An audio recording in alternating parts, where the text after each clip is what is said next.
لما أمهاتنا أيام بيرددوا كلام على مسامعنا بشكل نحن منحس إنه مبالغ فيه أو دراما، أو أمي بتخاف كتير، أو أمي بتتوتر كتير، أو أمي مزودتها شوي، أو يا الله منك يا ماما خلاص والله ما رح يصير شي، ما تاكلي هم والله رح أعمل اللي أنتي بدك إياه.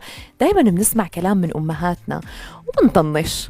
خلينا نكون واقعيين، منطنش من هون منطنش من هونيك، بنقول ما رح يصير مثل ما قالت، ما رح يكون رأيها صح دائما، خلص أمي بتخاف زيادة، أمي بتتوتر زيادة. ولكن مع الوقت نكتشف بأنه كل كلمة انقالت لك من أمك أو انقالت لك من والدتك الله يخلي لك إياها يا ربي طلعت صح وطلعت بمحلها، ومثل قطعة البازل ركبت محلها جاهزة.